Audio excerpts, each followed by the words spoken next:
Welcome to Chinese History and Mythology. Hey friends, welcome back to Chinese History and Mythology. Earlier we talked about Cao Cao, we talked about Liu Bei, we also made a special episode reviewing the military generals. When we discussed those generals, I brought up one point. Those fierce warriors charging across the battlefield, once stripped of their armor, were often nothing more than chess pieces with obvious personality flaws, used by others as weapons. Today, we are going to talk about the people who truly hid behind the scenes, using intelligence and human nature to move the world, the strategists. In the story of the Three Kingdoms, the most fascinating parts were never really the flashing blades and clashing weapons on the battlefield. They were the conversations inside military tents, the calculations hidden in letters, and the tests carried out over wine at banquets. In Chinese popular culture, there is a saying, young people should try not to read Water Margin, because that book mainly tells stories of fighting. Water Margin is full of violence, rebellion against the court, brotherhood, revenge, and personal justice. Young people who read it may easily imitate the behavior of those heroes, using violence or brotherly loyalty to solve problems, and may even end up breaking the law. So why do people also say, old people should not read Romance of the Three Kingdoms? Elderly people are supposed to be open-minded, peaceful, and enjoy their later years. But if they become obsessed with the scheming and power struggles in the Three Kingdoms, they may become sly, calculating, and overly concerned with small gains and losses, losing their peaceful state of mind. From this, you can imagine just how important the strategists are to the meaning and influence of Romance of the Three Kingdoms. Military generals decide the outcome of a battle, but strategists decide the direction of a war, a state, and even an entire age. But what is interesting is that the later image of these strategists, just like the image of military generals, was also completely changed by folk legends and literary processing. Zhu Zhiliang was deified into a half-immortal who could summon wind and rain and turn beans into soldiers. Zhou Yu was written as a tragic supporting character with a narrow mind, someone who was angered to death by Zhu Zhiliang. Sima Yi was shaped into a sinister and cunning old fox, forever hiding in the shadows. These labels are deeply rooted in people's minds, but they are often extremely far away from real history. When we talk about strategists beside rulers, two extreme images often appear in our minds. One is someone like Machiavelli, a cold scholar sitting at a desk and calmly analyzing the rules of power. The other is someone like Merlin from the legends of King Arthur, or Gandalf from The Lord of the Rings, a half-divine wise man who holds mysterious powers and can command wind and rain. However, when we turn our eyes to 3rd century China, to that brutal meat grinder of power known as the Three Kingdoms period, we will discover a completely different kind of Eastern strategist. They had no magic, could not summon thunder and lightning, and might not even have had the physical strength of an ordinary soldier. Yet they could turn the tide on a rapidly changing battlefield and control storms of power inside a treacherous court. One question is worth thinking about deeply. Why were these scholars, who did not have the strength to bind a chicken, able to become the core force deciding the survival or destruction of empires in a chaotic age that worshipped military power and treated human life like grass? In the real game of power, were these legendary super-strategists truly godlike figures who never miscalculated, or were they political gamblers who deeply understood human weakness and constantly tested the edge of power? In folk legends and classical literature, strategists are often described as immortals who can predict the future, plan inside a tent, and win battles 1,000 li away. But if we re-examine their decisions through the lens of modern political science and game theory, we will discover a chilling truth. Every brilliant scheme of the Three Kingdoms strategists was, in essence, not a precise prediction of the future, but an extreme calculation of human weakness, conflicting interests, and geographic conditions. They were not predicting the future. They were using their opponent's greed, fear, arrogance, and suspicion to forcibly twist the direction of history onto a track favorable to themselves. Their most powerful weapon was their precise control over the psychological bottom line of human beings. Speaking of the strategists in Romance of the Three Kingdoms, the first person most people think of is, of course, Zhu Zhiliang. In Chinese popular imagination, Zhuge Liang is almost not a person, but a symbol, the embodiment of wisdom itself. He understands astronomy above and geography below. He can calculate fate, predict what has not yet happened, and see the future before it arrives. Borrowing the east wind, borrowing arrows with straw boats, the empty city strategy, capturing Menghua 7 times, and launching repeated northern campaigns from Mount Qi, every one of these stories is known in almost every household. But if we open the official history, records of the 3 kingdoms, we will find a completely different Zhuge Liang. The real Zhuge Liang could not borrow the east wind, did not borrow arrows with straw boats, and the empty city strategy was very likely false as well. He was not an immortal. He was an extremely hard-working, extremely rational, and extremely loyal politician and military commander. Zhuge Liang's entrance into the story is the famous 3 visits to the thatched cottage. A 46-year-old Liu Bei, already famous throughout the realm, went to invite a 27-year-old country scholar, and only met him after going 3 times. To describe it in modern terms, this was basically a classic case of the boss recruiting in person. Inside the thatched cottage, Zhuge Liang analyzed the situation of the realm for Liu Bei and proposed the famous Longzhong plan. Cao Cao occupied the north and could not be challenged directly. Sun Quan occupied Jiangdong and could be treated as an ally, but not swallowed. Liu Bei should first take Jingzhou, then take Yizhou, build a base, and wait for changes in the realm. When the time came, he would send troops in 2 directions. One army would go north from Jingzhou, and the other would leave Yizhou and enter Qinchuan. Then the great cause could be achieved, and the Han house could be revived. This strategic plan was extremely clear, almost becoming the action program of Liu Bei's group for the next several decades. But please notice that this plan had one fatal premise, holding both Jingzhou and Yizhou. In other words, Liu Bei had to control Jingzhou and Yizhou at the same time, and the final tragedy of Shu Han began precisely with the loss of Jingzhou.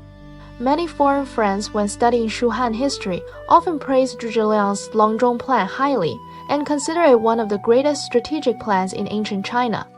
However, if we analyze it deeply from the perspective of geopolitics and military geography, we will find that the Longzhong plan buried a fatal strategic dead end from the very beginning. The core strategy of the Longzhong plan was holding both Jingzhou and Yizhou, meaning occupying Jingzhou and Yizhou at the same time, and then dividing the army into 2 routes to launch a northern campaign into the Central Plains. On paper, this strategy looked perfect. But in real military operations, it violated the most basic principle of concentrating military strength. Between Jingzhou and Yizhou lay towering mountains and the 3 gorges of the Yangtze River, making transportation extremely difficult. Once war began on 2 fronts at the same time, Shu Han's weak national strength simply could not support logistics and supplies for both fronts.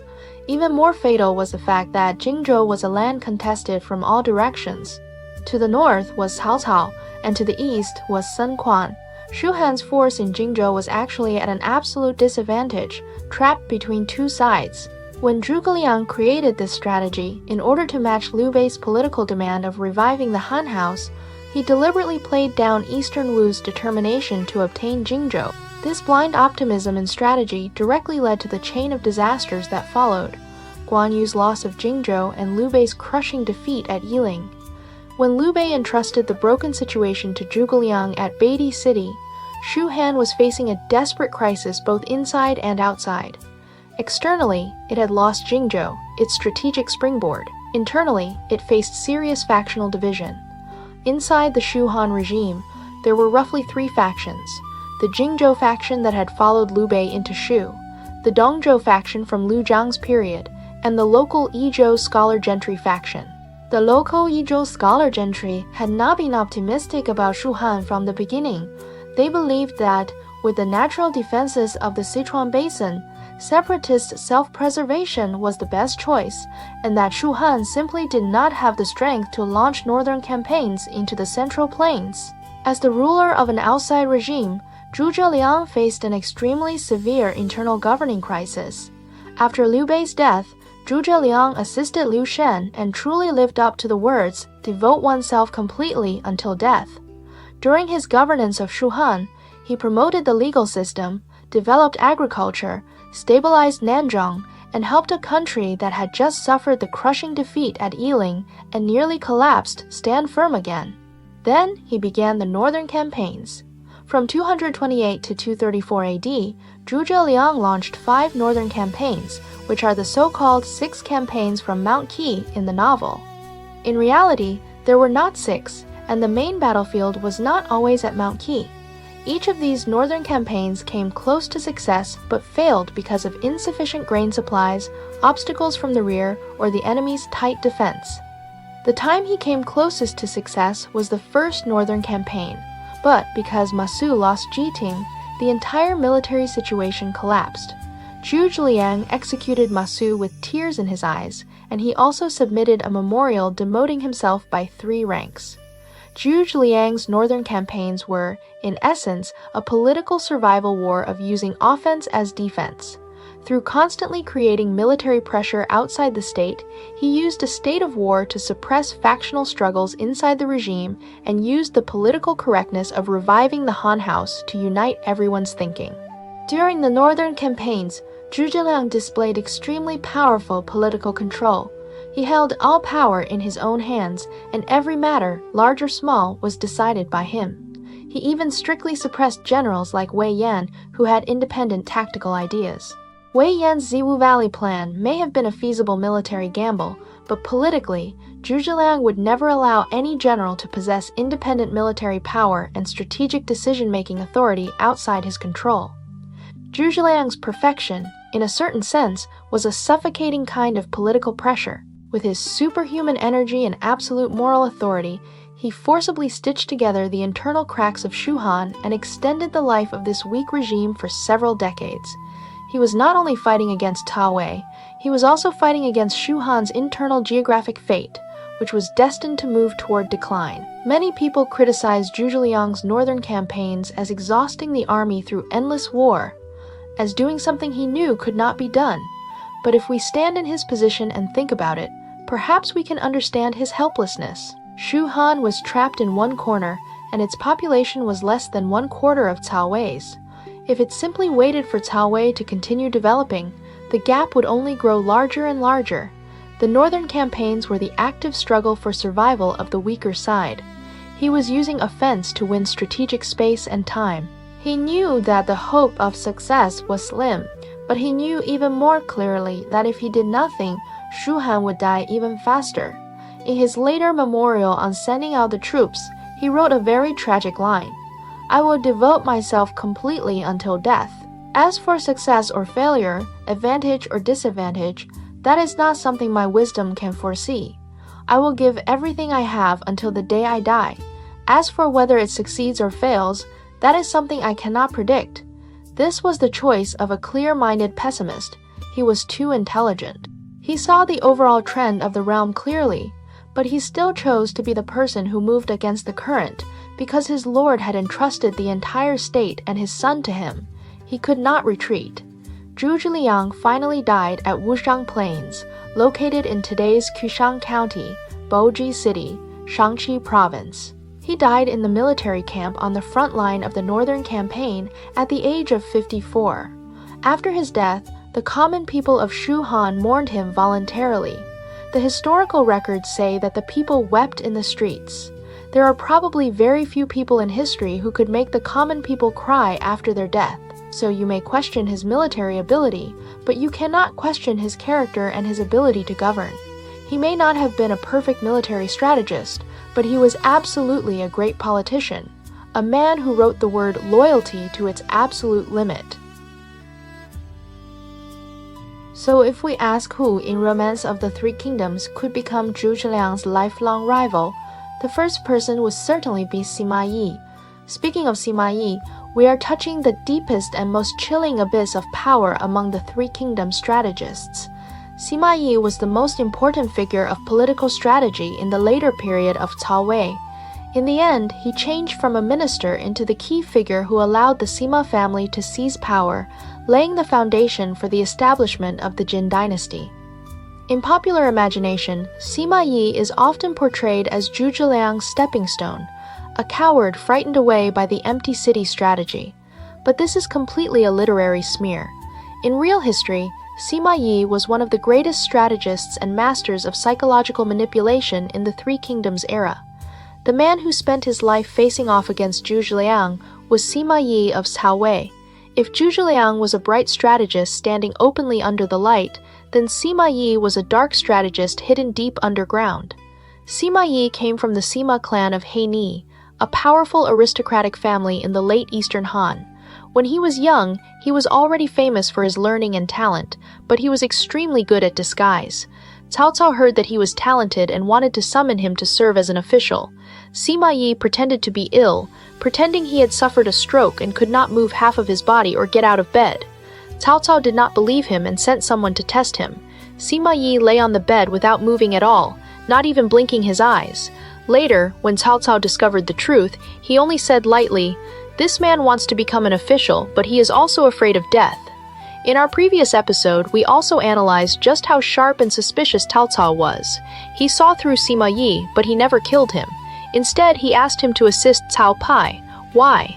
Because Sima Yi was talented and because he acted well enough. In his long confrontation with Zhu Zhiliang, Sima Yi showed extremely cold strategic patience.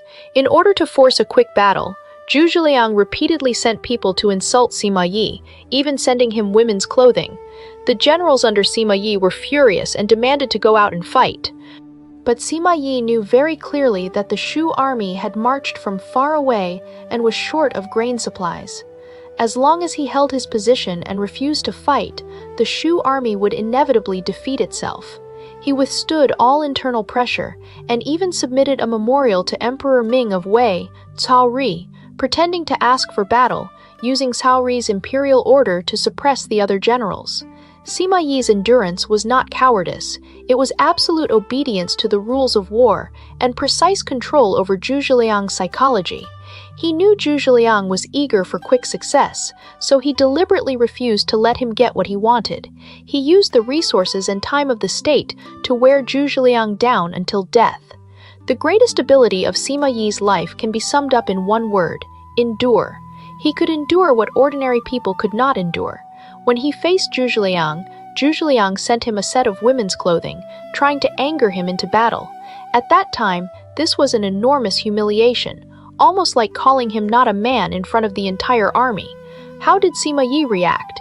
He smiled and put the clothes on, then asked the messenger, "How has Chancellor Zhu been eating lately? Has he been sleeping well?" The messenger said that Zhu Zhiliang ate very little each day, handled government affairs until late at night, and personally asked about even the smallest matters.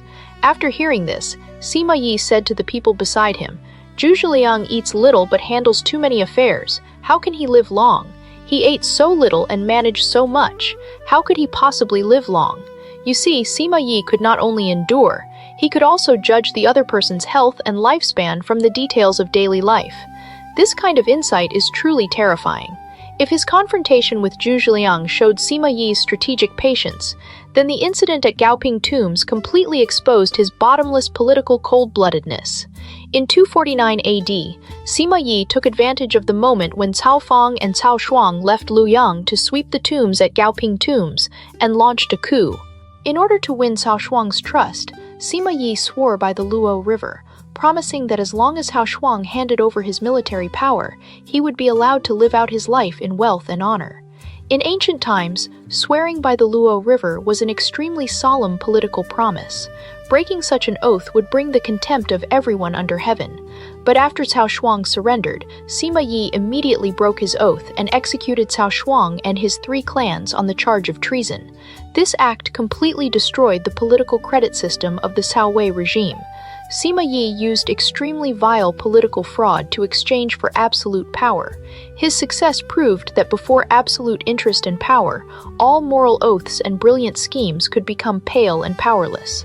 Sima Yi's endurance was not for restoring justice, but for tearing his enemies out by the roots. He outlived 3 generations of rulers, Cao Cao, Cao Pi, and Cao Ri, and he also outlived Zhu Zhiliang, Lu Xun, and all the other rivals of his time. With decades of disguise, he completed a fatal backlash against the Cao Wei regime. The rise of Sima Yi marked the complete end of the strategist culture of the Three Kingdoms era, which had once carried a kind of classical heroism. history entered an even colder and more bottomless age of aristocratic clan politics, and the fiercest and greatest gamble of his life was the incident at Gaoping Tombs. In the 10th year of Zhengxi under Cao Wei, the powerful minister Cao Shuang took the young emperor out of the city to sweep the tombs. Sima Yi seized the chance to launch a coup, closing the gates of Luoyang and taking control of the imperial palace.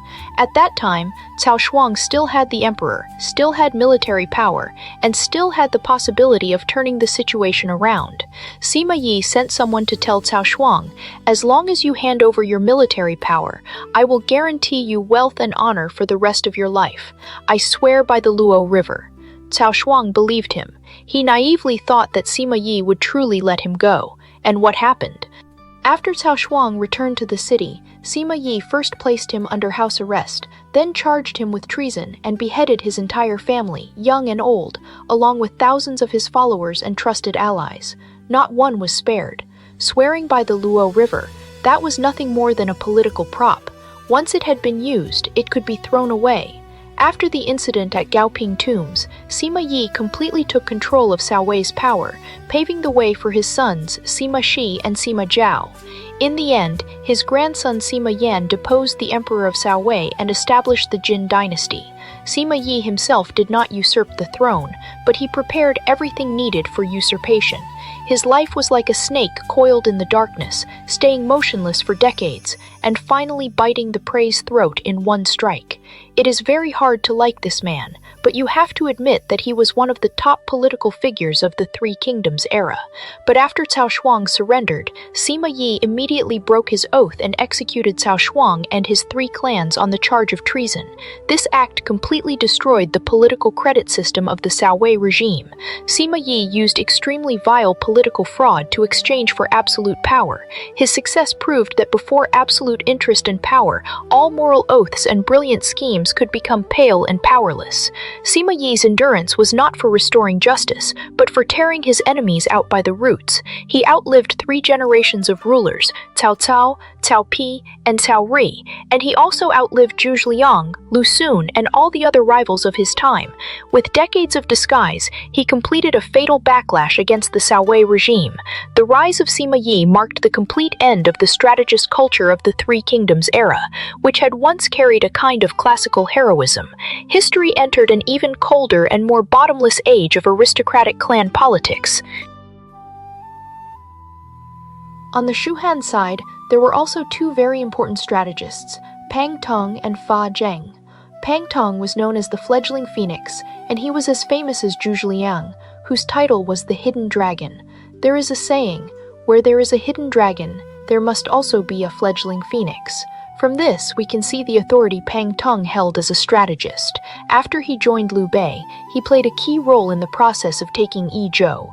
Liu Bei brought Pang Tong into Shu, and on the surface they were helping Liu Jiang fight Jiang Lu, but in reality Pang Tong was planning everything behind the scenes. Pang Tong urged Liu Bei many times to act sooner, and even proposed 3 strategies. The best strategy was to launch a sudden attack on Chengdu. The middle strategy was to pretend to return to Jingzhou and take the chance to absorb the Yizhou army. The lower strategy was to retreat and defend Beidi City. Liu Bei chose the middle strategy. Pang Tong was very active on the Yizhou battlefield, but unfortunately during one siege, he was hit by a stray arrow and died at Lofeng Slope, at only 36 years old. Pang Tong's death was a heavy blow to Shu Han. He had originally been one of the most important possible successors after Zhu Liang. After his death, Liu Bei had no choice but to transfer Zhu Liang from Jingzhou, and this indirectly caused Guan Yu to become isolated and unsupported in Jingzhou. Standing in sharp contrast to Zhu Liang's steadiness and concern for the overall situation was the radicalism and destruction of another genius strategist of Shu Han, Pang Tong.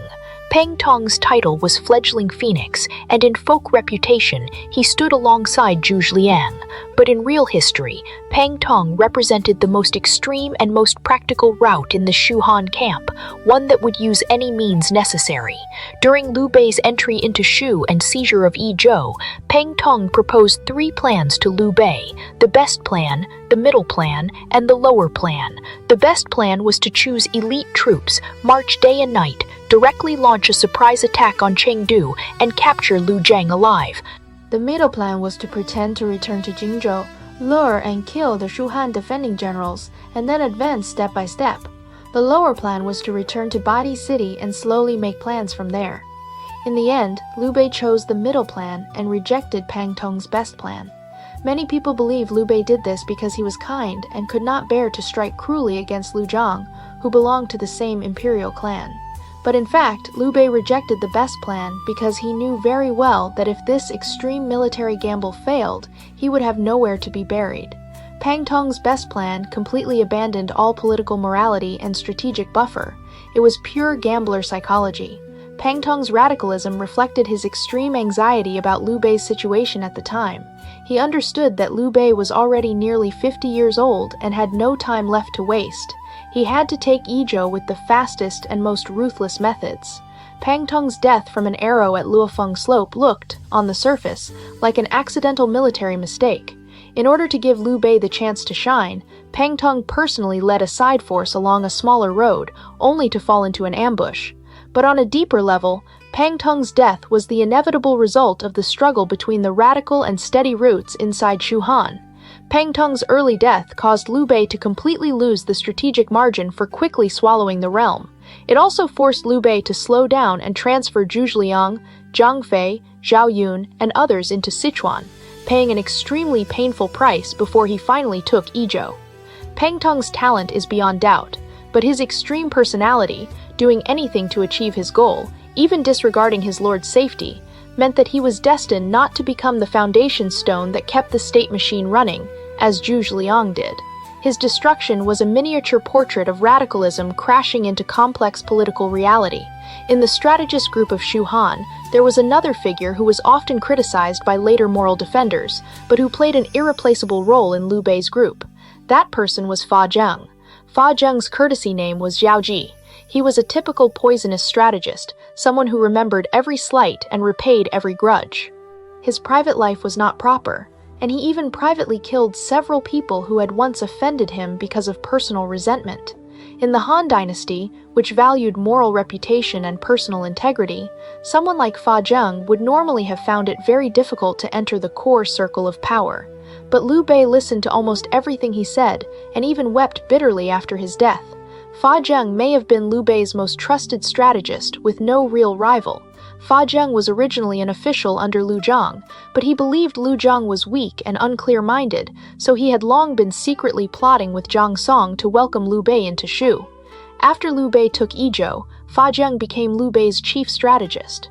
During the Hanzhong campaign, it was Fa Zheng who planned the Battle of Dingjun Mountain. He saw clearly that Xiahou Yuan underestimated the enemy and advanced too rashly, so he advised Liu Bei to set an ambush below Dingjun Mountain and let the old general Huang Zheng charge down from high ground, killing Xiahou Yuan in one strike. When Cao Cao heard that Xiahou Yuan had died in battle, he said, "I knew Liu Bei could not have thought of this strategy. Fa Zheng must have taught him." Fa Zheng was a man who held grudges deeply. He would repay even the smallest favor, and he would also avenge even the smallest resentment. After becoming a high official, he took revenge on many people who had offended him in the past. Liu Bei knew that he was vengeful, but still gave him important roles. Fa Zheng also died very early, passing away from illness at only 45. Liu Bei shed tears for him 3 times. After Fa Zheng's death, Shu Han's military strategic ability dropped by 1 level. Later, when Zhu Zhiliang launched the northern campaigns, some people said that if Fa Zheng had still been alive, he certainly could have persuaded Liu Bei not to attack Wu. This assumption cannot be verified, but one thing is certain. Fa Zheng was one of the people of that era who best understood the balance between Cao and Liu. Why did Liu Bei favor a morally flawed person so much? Because Fa Zheng represented the coldest and most hidden dark side of Liu Bei's group. If Zhu Zhiliang was the public signboard Liu Bei used to show the world his benevolence, righteousness, and legitimacy, then Fa Zheng was the sharp blade Liu Bei used in the dark to do the dirty and exhausting work. In the Hanzhong campaign, it was Fa Zheng who proposed the brilliant strategy of making noise in the east while striking in the west and killing Xiahou Yuan at Dingjun Mountain. This helped Liu Bei completely defeat Cao Cao on the main battlefield. Fa Zheng's strategies were often not bound by moral limits. He cared only about the efficiency of killing with one strike. Fa Zheng's existence reveals the jungle law hidden beneath Shu Han's moral clothing. Liu Bei needed Zhuge Liang to build the legitimacy of his regime, but he also needed Fa Zheng to tear open the enemy's defense line in brutal wars of annexation. Fa Zheng's death caused Liu Bei to lose a strategist who could carry out extreme strategies without psychological burden. Later, when Liu Bei insisted on launching the Battle of Yiling, Zhuge Liang did not strongly stop him, and the advice of Zhao Yun and others was also useless. To a large extent, this was because the Shu Han camp no longer had a dark side advisor like Fa Zheng, someone who dared to satisfy Liu Bei tactically while providing cold strategic support. Fa Zheng's early death marked the complete loss of Shu Han's wolf-like nature, the kind that could use any means necessary for victory. From there, it gradually moved toward rigidity. Turning our eyes to the northern Cao Wei camp, we will find a completely different survival logic for strategists. Cao Cao's power base was built on the extreme use of talent and absolute control over power. In Cao Cao's strategist group, Sun Yu was an extremely special and extremely tragic figure. Sun Yu was praised by Cao Cao as a talent capable of assisting a king. He was Cao Cao's most important political strategist in the early period, and he made great contributions in welcoming Emperor Xian of Han, stabilizing the Central Plains, and recommending talented people. Those top minds who made plans and offered strategies for Cao Cao, the first one must be Sun Yu. Sun Yu was called a talent capable of assisting a king. He was Cao Cao's most important strategist and politician in the early period. Many of the things Cao Cao achieved were actually pushed forward by Sun Yu behind the scenes. Back then, when Cao Cao welcomed Emperor Xian of Han, many of his generals did not understand it. They said the emperor was a burden, so why bring him over? Sun Yu stood up and overruled all objections. He said, "Serving the ruler in order to follow the hopes of the people is the greatest act of obedience." In other words, once you held the emperor in your hands, the realm would stand on your side. We already talked about the importance of this move in the previous episode on Cao Cao. Sun Yu also helped Cao Cao stabilize the rear and recommended a large number of talented people, including Sun Yu, Guo Jia, Sima Yi, and Zhang Yao. All of them were recommended by Sun Yu. It can be said that half of Cao Cao's early core team was built by Sun Yu. Sun Yu's tragedy was that he could never resolve the huge gap between his inner political faith and the operations of real politics. Sun Yu came from the Yingchuan scholar gentry. In his heart, the highest political ideal was to restore the order of the Han dynasty and build an ideal empire governed together by scholar official families. When Dong Zhuo threw the government into chaos and the realm collapsed into disorder, Sun Yu believed that Cao Cao was a sharp blade that could be used to restore the Han house. He poured the strength of the Yingchuan scholar gentry into supporting Cao Cao, hoping to use Cao Cao's military power to eliminate the warlords, and then have Cao Cao remain a loyal minister of Han. But Sun Yu underestimated the corrupting force of power. As Cao Cao's strength continued to expand, Cao Cao's ambition also changed from restoring the Han house to replacing Han and standing on his own. When Cao Cao advanced to the title Duke of Wei and received the 9 bestowments, taking the most critical step toward usurping Han, Sun Yu finally realized that the sharp blade he had personally cultivated had already become the butcher's knife that would destroy the Han dynasty. Sun Yu's opposition was not only out of blind loyalty to Han, it was also because he keenly sensed that Cao Cao's usurpation would completely break the balance between the scholar gentry and imperial power, pushing the realm into an even more turbulent abyss. The break between Sun Yu and Cao Cao was a dead end where idealism and absolute domination could never be reconciled. What Cao Cao needed was absolute obedience, while what Sun Yu defended was the bottom line of the scholar gentry. In the end, Cao Cao sent Sun Yu an empty food box. On a psychological level, this empty food box was the cruelest strangling of Sun Yu. It meant that Cao Cao was telling Sun Yu, the rice bowl of the great Han is already empty. As a Han minister, you no longer have anything to eat. Sun Yu's suicide by poison marked the complete bankruptcy of Eastern Han scholar gentry politics. He tried to use morality and ideals to restrain a beast that had already grown fangs, and in the end he could only be swallowed by that beast. Sun Yu's death cast a moral shadow over the Cao Wei regime that could never be washed away. It also foreshadowed the tragic ending later, when the Sima clan usurped Wei and the Cao Wei imperial clan was left isolated and helpless. There was an irreconcilable conflict between Sun Yu and Cao Cao. Sun Yu came from a great aristocratic family. Deep down, he was a Han minister. He helped Cao Cao because he hoped Cao Cao could restore the Han house, not replace it. When Cao Cao wanted to become Duke of Wei and receive the 9 bestowments, Sun Yu stood up and clearly opposed it. He advised Cao Cao, saying, "Restoring the Han house and showing loyalty to the ruler, that was your original intention." What kind of person was Cao Cao? On the surface, he brushed it off, but in his heart, he had completely turned cold towards Sun Yu. Not long after, Sun Yu died of illness in Shuchun. As for his death, the historical records give different accounts. One says he died of illness, another says Cao Cao sent him an empty box. Sun Yu opened the box and saw that there was nothing inside. He understood Cao Cao the meaning, then drank poison and killed himself. No matter which version is true, Sun Yu's tragedy lies in this. All his life, he assisted a man he believed could restore the Han house, only to discover in the end that this man wanted to replace the Han house. His ideals and reality broke apart. He was trapped between being a loyal minister and being a meritorious official, unable to move either way. That kind of pain was more deadly than any blade or sword. Sun Yu's nephew, Sun Yu, was a very interesting person. He was the main military strategist beside Cao Cao, and during the Battle of Guandu, his role was extremely important. Yuan Shao sent Yan Ling to attack Beima, and Cao Cao wanted to rescue Beima. Sun Yu said they should not rescue it directly. Instead, they should first pretend to cross the river and attack Yuan Shao's rear, dividing Yuan Shao's forces, and then suddenly turn back to strike Beima. Cao Cao followed his plan, and as expected, Guan Yu killed Yan Ling on the battlefield. Later, Yuan Shao's grain supplies were stored at Wuchao. Cao Cao wanted to launch a surprise attack, but many people thought it was too risky. Sun Yu and Jia Su firmly supported Cao Cao. In the end, one fire at Wuchao caused Yuan Shao's army morale to collapse.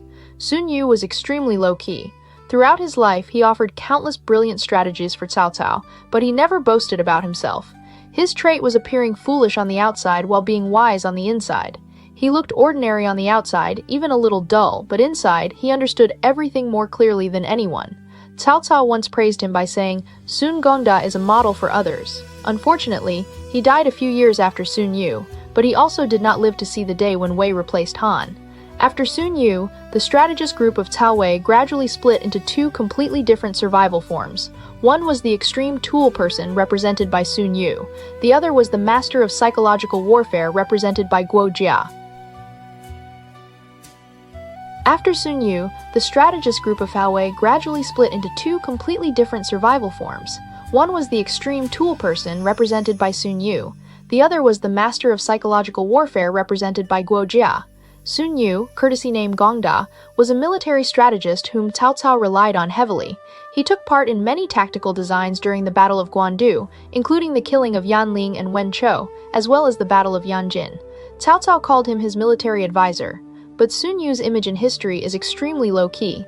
He never took part in political struggles, never made friends with powerful nobles, and even in daily life he seemed very dull and quiet.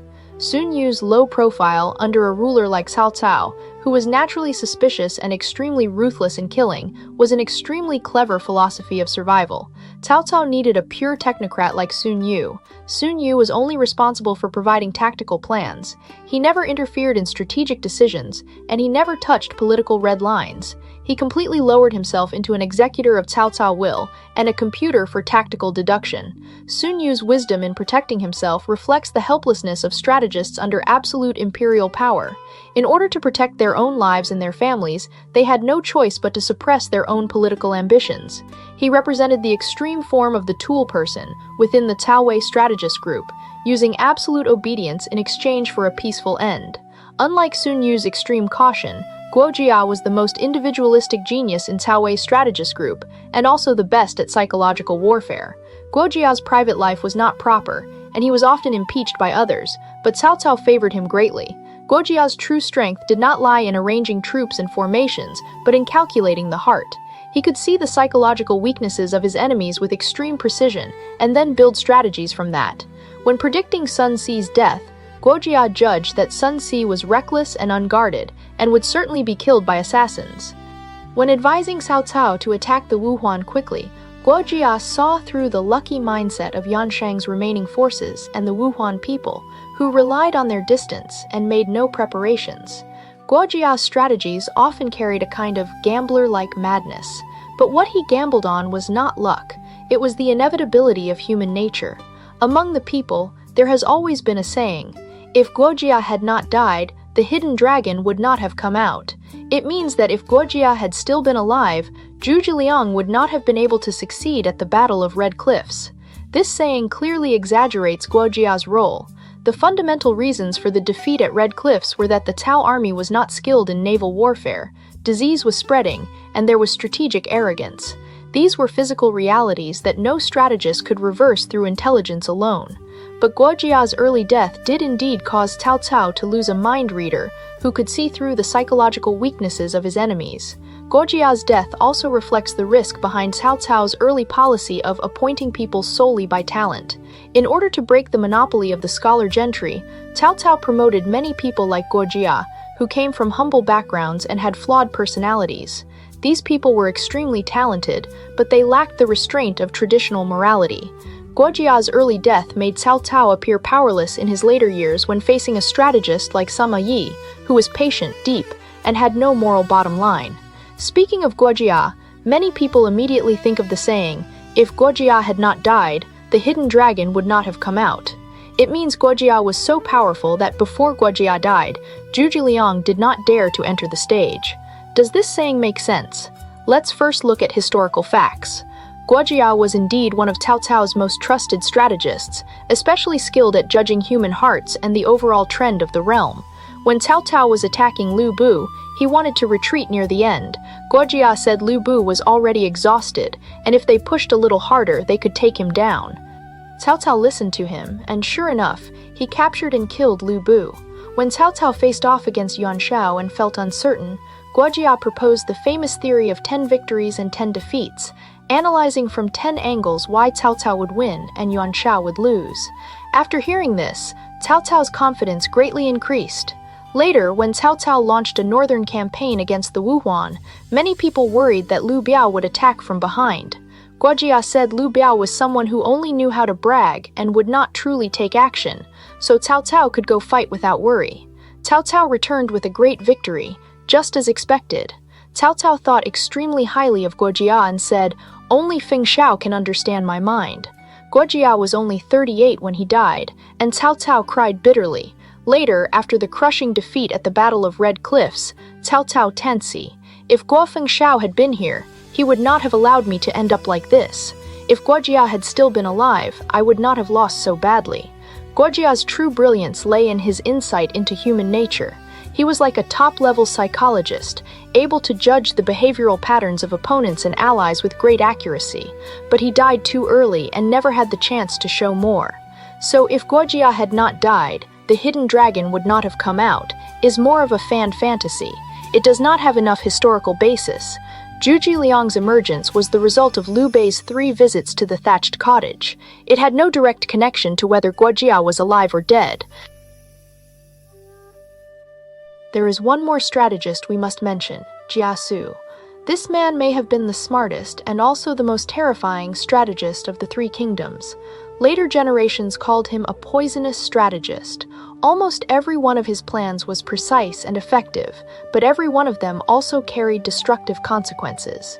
At first, he was a subordinate of Dong Zhuo. After Dong Zhuo was killed, Jia Su advised Li Ju and Guo Si to counterattack Chang'an. This plan directly led to the final collapse of the Eastern Han court, and the chaos under heaven became completely impossible to control. Later, Jia Su joined Jiang Shu. During the Battle of Wangcheng, it was he who designed the surprise attack on Cao Cao, causing the deaths of Cao Cao's eldest son Cao An, his nephew Cao Anmin, and his beloved general Dian Wei. It can be said that the most painful defeat of Cao Cao's life was caused by Jia Su. But later, after Jia Su surrendered to Cao Cao not only did not kill him, but instead gave him important positions. Jia Su also understood self-protection extremely well. He knew clearly that he was not one of Cao Cao's old followers, so he never spoke too much. He did not ask what he should not ask, and did not say what he should not say. When Cao Cao asked him whom he should establish as crown prince, Jia Su remained silent. Cao Cao became anxious and said, "Why are you not speaking?" Jia Su said, "I am thinking about the stories of Yuan Shao and Liu Biao." Yuan Shao and Liu Biao both caused internal chaos because they abandoned the eldest son and chose a younger one. Cao Cao immediately understood. In this way, Jia Su gave his advice without leaving behind any handle that could be used against him. He lived to the age of 77, reached the high position of Grand Commandant in Wei, and enjoyed his later years in peace.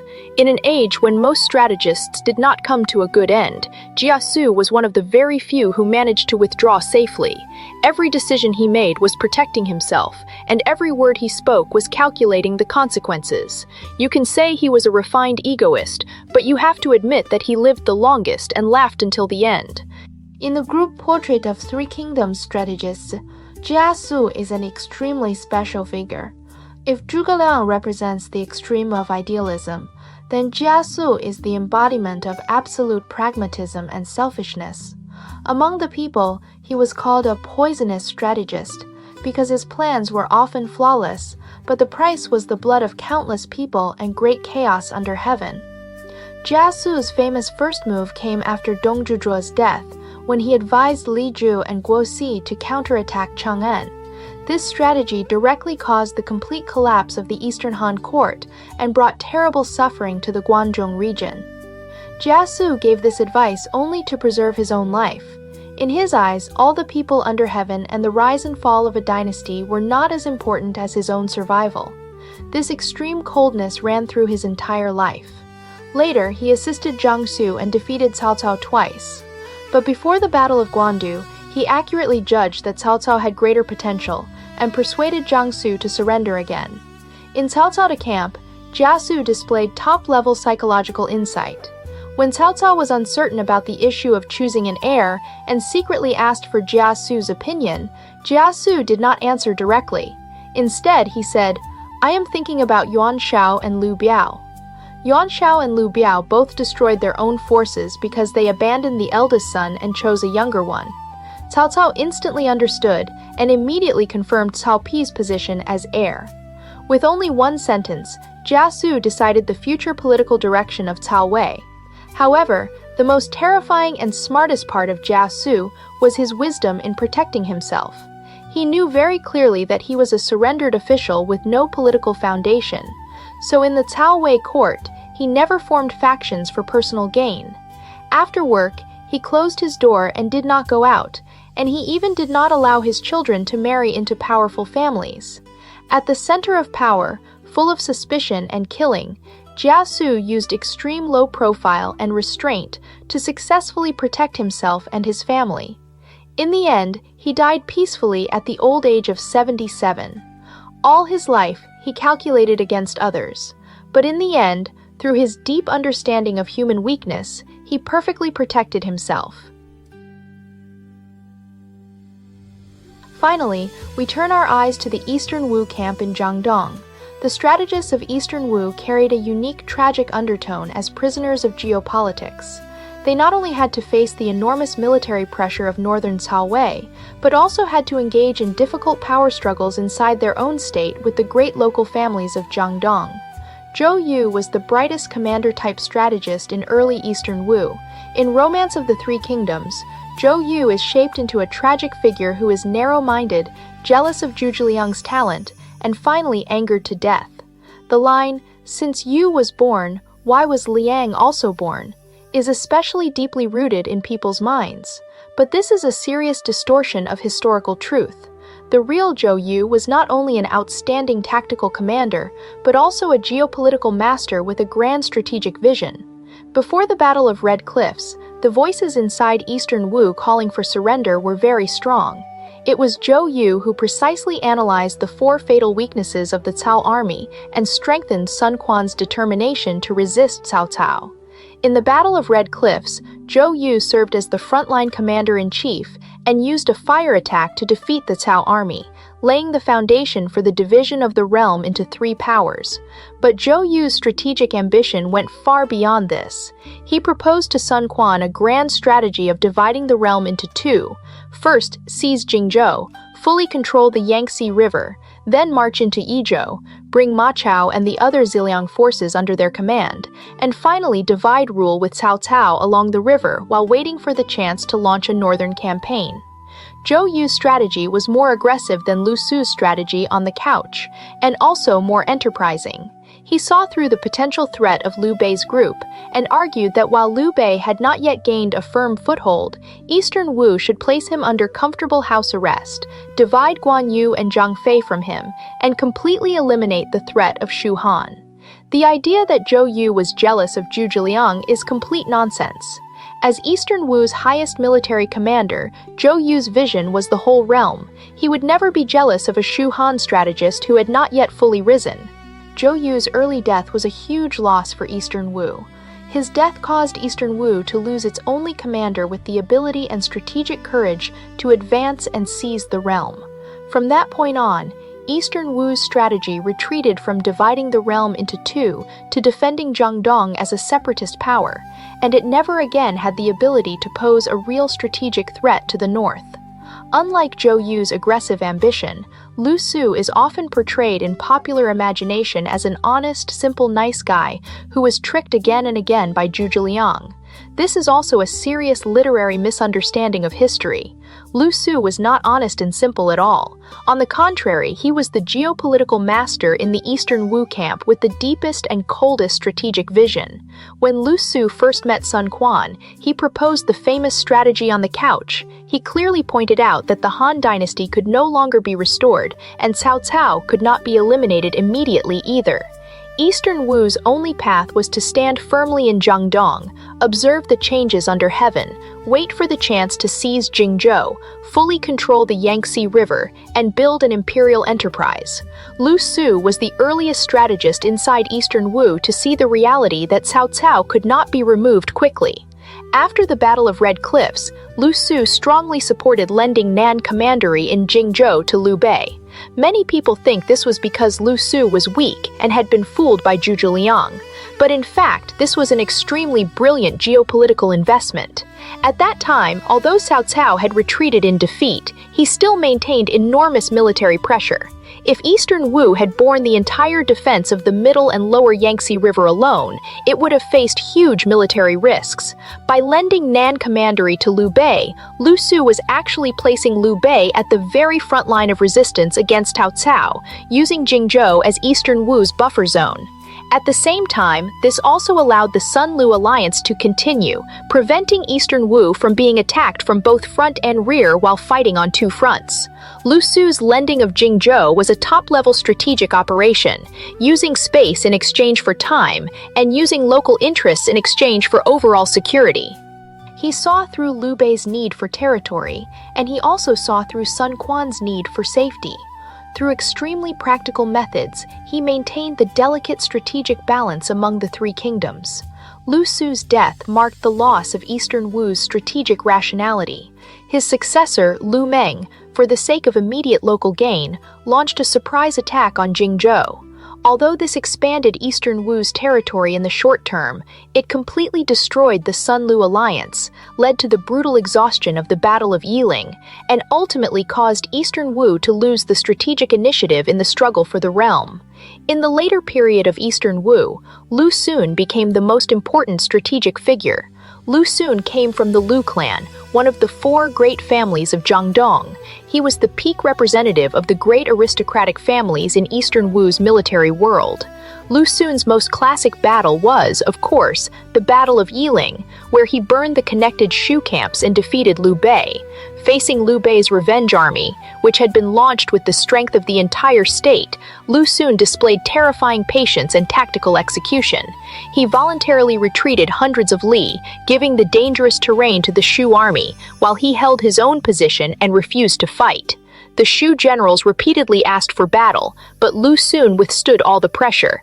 He knew very clearly that Liu Bei's fighting spirit was at its height, and Liu Bei also held the upstream geographic advantage. If they fought a decisive battle at that moment, they would certainly lose. Lu Xun's retreat was actually using terrain, time, and Liu Bei's psychological impatience to carry out a higher-level strike.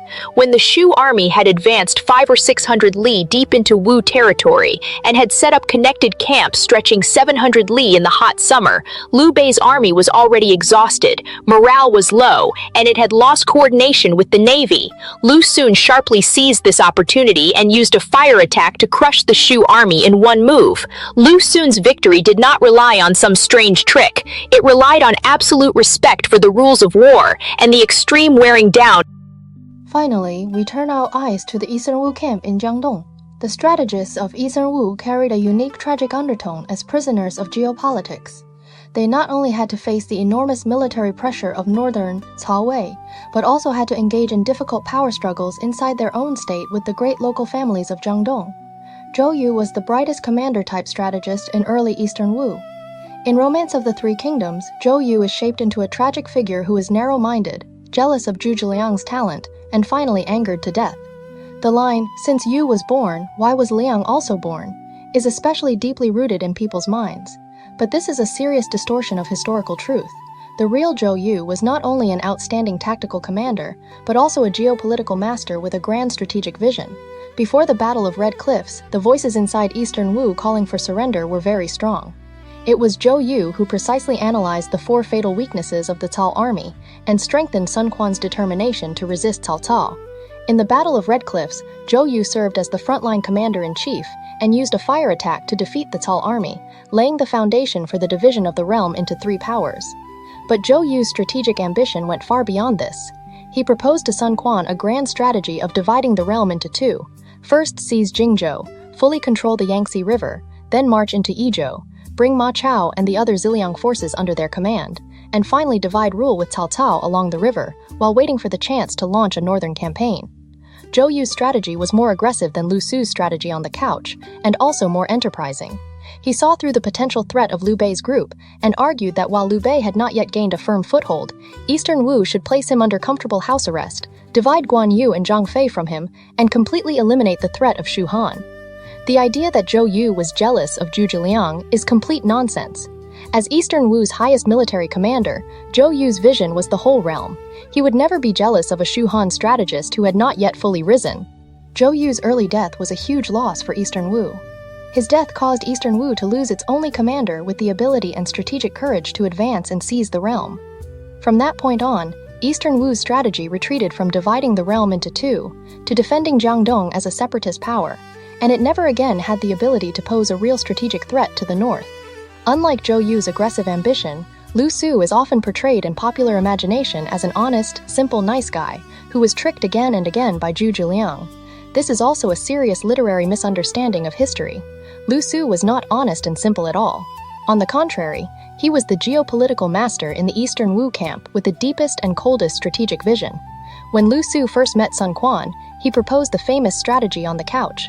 He clearly pointed out that the Han dynasty could no longer be restored, and Cao Cao could not be eliminated immediately either. Eastern Wu's only path was to stand firmly in Jiangdong, observe the changes under heaven, wait for the chance to seize Jingzhou, fully control the Yangtze River, and build an imperial enterprise. Lu Su was the earliest strategist inside Eastern Wu to see the reality that Cao Cao could not be removed quickly. After the Battle of Red Cliffs, Lu Su strongly supported lending Nan Commandery in Jingzhou to Liu Bei. Many people think this was because Lu Su was weak and had been fooled by Zhuge Liang. But in fact, this was an extremely brilliant geopolitical investment. At that time, although Cao Cao had retreated in defeat, he still maintained enormous military pressure. If Eastern Wu had borne the entire defense of the middle and lower Yangtze River alone, it would have faced huge military risks. By lending Nan commandery to Liu Bei, Lu Su was actually placing Liu Bei at the very front line of resistance against Cao Cao, using Jingzhou as Eastern Wu's buffer zone. At the same time, this also allowed the Sun-Lu alliance to continue, preventing Eastern Wu from being attacked from both front and rear while fighting on two fronts.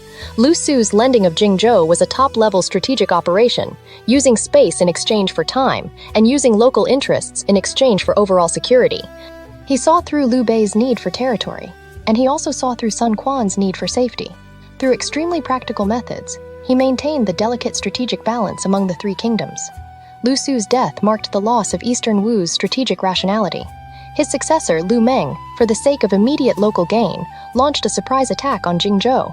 Although this expanded Eastern Wu's territory in the short term, it completely destroyed the Sun-Lu alliance, led to the brutal exhaustion of the Battle of Yiling, and ultimately caused Eastern Wu to lose the strategic initiative in the struggle for the realm. In the later period of Eastern Wu, Lu Xun became the most important strategic figure. Lu Xun came from the Lu clan, one of the four great families of Jiangdong. He was the peak representative of the great aristocratic families in Eastern Wu's military world. Lu Xun's most classic battle was, of course, the Battle of Yiling, where he burned the connected Shu camps and defeated Liu Bei. Facing Liu Bei's revenge army, which had been launched with the strength of the entire state, Lu Xun displayed terrifying patience and tactical execution. He voluntarily retreated hundreds of li, giving the dangerous terrain to the Shu army, while he held his own position and refused to fight. The Shu generals repeatedly asked for battle, but Lu Xun withstood all the pressure. He knew very clearly that Liu Bei's fighting spirit was at its height, and Liu Bei also held the upstream geographic advantage. If they fought a decisive battle at that moment, they would certainly lose. Lu Xun's retreat was actually using terrain, time, and Liu Bei's psychological impatience to carry out a higher-level strike. When the Shu army had advanced 500 or 600 li deep into Wu territory and had set up connected camps stretching 700 li in the hot summer, Liu Bei's army was already exhausted, morale was low, and it had lost coordination with the navy. Lu Xun sharply seized this opportunity and used a fire attack to crush the Shu army in one move. Lu Xun's victory did not rely on some strange trick. It relied on absolute respect for the rules of war and the extreme wearing down of the enemy's psychology. However, Lu Xun's military peak could not cover up his tragic fate as a member of the great aristocratic families within Eastern Wu's political ecology. The Eastern Wu regime was, in essence, a shared rule between Sun Quan and the four great families of Jiangdong, the Gu, Lu, Zhu, and Zhang clans. Sun Quan always remained extremely alert and defensive toward these great families, because Lu Xun's achievements were so high that they overshadowed the ruler, and because he was too close to the crown prince's faction, he gradually aroused Sun Quan's suspicion. In his later years, Lu Xun became involved in the cruel struggle of the two palaces. In order to balance the court, Sun Quan deliberately allowed Sun Ba, king of Lu, to suppress Crown Prince Sun He. As prime minister and leader of the great aristocratic families, Lu Xun repeatedly submitted memorials defending the crown prince. As a result, he completely angered Sun Quan. Sun Quan sent envoys many times to harshly reprimand Lu Xun, and Lu Xun eventually died of illness in resentment, anxiety, and fear. Lu Xun's tragedy reveals the political fate that Eastern Wu's strategists and commanders could never escape. No matter how brilliant their victories were on the front line, in the rear they were still only tools Sun Quan used to balance different forces. Sun Quan needed them to fight wars, but he would never allow them to possess political influence beyond imperial power. Lu Xun's death marked the full political retreat of the great aristocratic families of Eastern Wu. It also foreshadowed the severe internal exhaustion and rigidity of the Eastern Wu regime in its later period, and its final path toward destruction. Looking back at the group portrait of the Three Kingdoms strategists, what we see is not only a peak-level contest of intelligence, but also the struggle and distortion of human nature inside the whirlpool of power. Zhu Zhiliang used the flames of the northern campaigns to cover the internal cracks of Shu Han, and used a lifetime of exhausting labor to extend its life.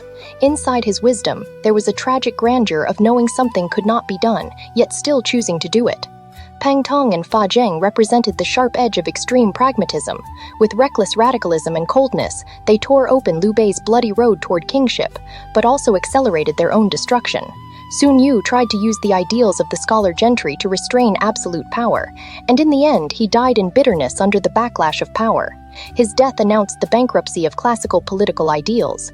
Sun Yu and Guo Jia, one preserving his life through extreme obedience, the other stunning his age with genius-level psychological warfare, showed two different survival philosophies of strategists under monarchy.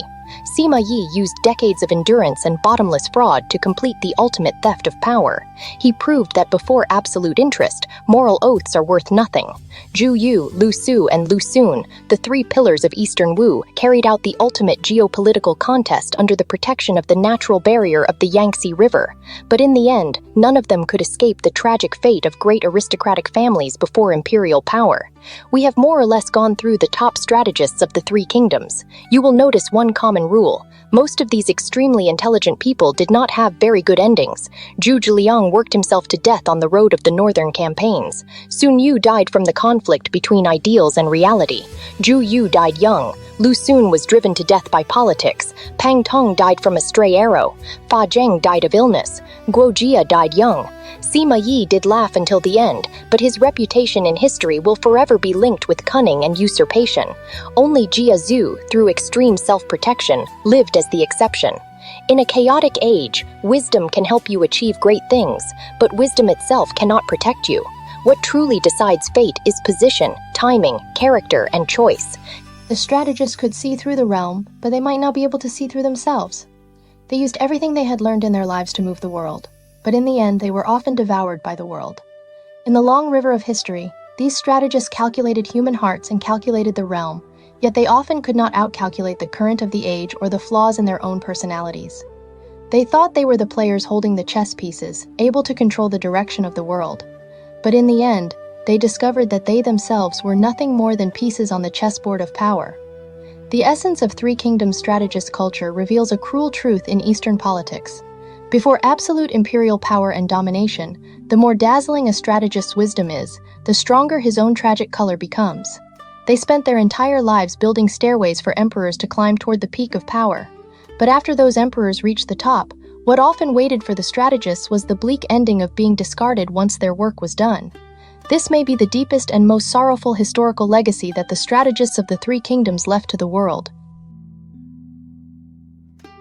If you enjoyed today's episode, feel free to give the show a like, subscribe, and share it with someone you think would enjoy it too. Thank you for spending this time with me. I will see you in the next episode.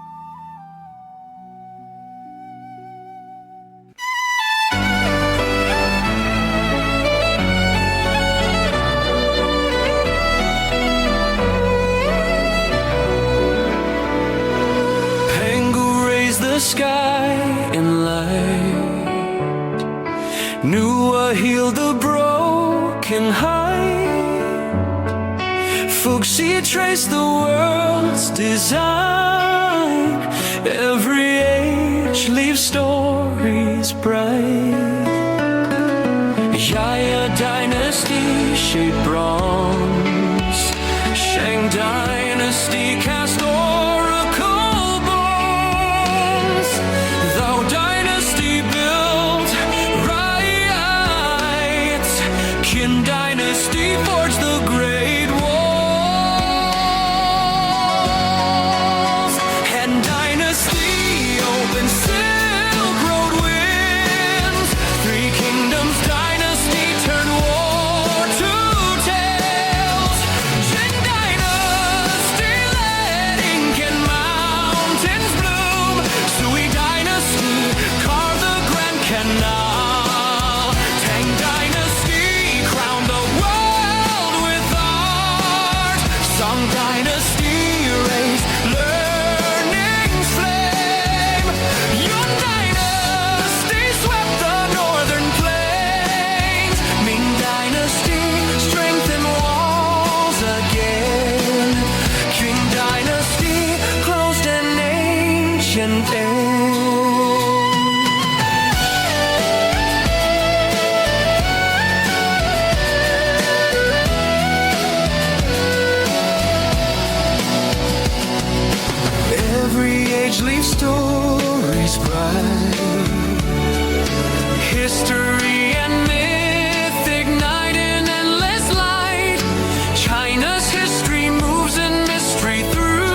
kingdom's dynasty turn war to tales.